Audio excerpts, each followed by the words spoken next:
Rasuah menjahanamkan negara.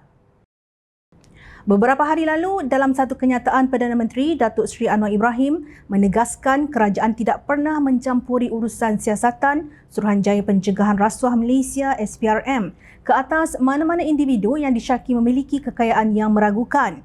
Katanya pihak berkuasa bertanggungjawab untuk bertindak tegas dan berani kepada mana-mana individu yang dikesan memunggah kekayaan negara secara haram dan menggondol kekayaan berbilion ringgit termasuk pada zaman dahulu dan kini. Masyarakat termasuk pemimpin di negara ini perlu terus memberikan sokongan penuh terhadap siasatan berkenaan. Saya tidak hairan ada badan bukan kerajaan, NGO, ada cendekiawan, ada kelompok yang anggap mereka itu pro hak kebebasan dan sebagainya yang dikenali sebagai pejuang reformasi, pejuang gerakan anti rasuah tetapi dengan tidak disangka-sangka mempertahankan cara terang dan juga cara halus golongan perasuah besar ini. Arahan kita itu menyeluruh siapa sahaja yang dikesan memunggah kekayaan secara haram, menggondol kekayaan berbilion dahulu apalagi sekarang, tanggungjawab badan penguatkuasaan mestilah bertindak dengan tegas dan berani dan kita akan pertahankan mereka, katanya dipetik RTM. Mengulas lanjut, Anwar berkata kekuatan dan kuasa yang ada pada kerajaan perpaduan harus digunakan untuk menghentikan amalan rasuah yang menyebabkan negara berdepan masalah ekonomi yang rumit ketika ini. Hutang 1.1 trilion ringgit campur liability contingency iaitu jaminan kerajaan mencecah hampir 1.5 trilion ringgit. Orang boleh suarakan kenapa bicara soal lama. Ya, itu soal lama kerana sekarang harus bayar. Ini menuntut kita mengurus ekonomi secara bertanggungjawab, dasar ekonomi dan pengurusan yang bertanggungjawab. Tidak semestinya, tapi kita kena ambil tindakan, katanya.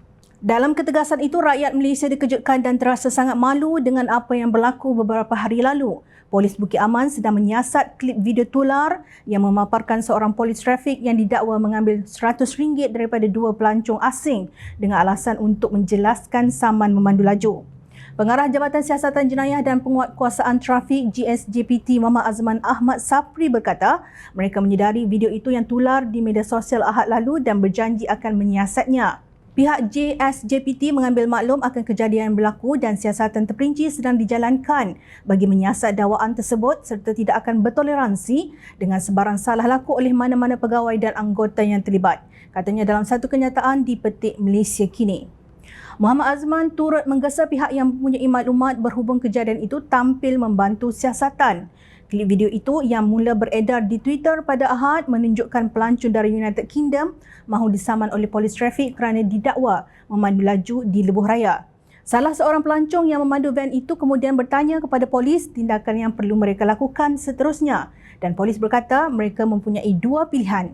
Polis trafik berkenaan kemudian berkata mereka mempunyai pilihan sama ada membayar saman di balai polis atau di lokasi itu. What do we have to do? Aisyah Zaman lah.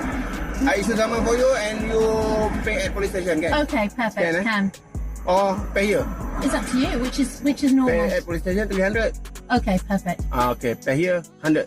Can? Oh, can we pay 100 here? Yes, yes. Perfect. Can, eh? Can. Can. 100. Okay, dek. Y at 5 AMK. Okay. Do you need to see our paperwork? Okay, no. No? Done. Okay. Settle.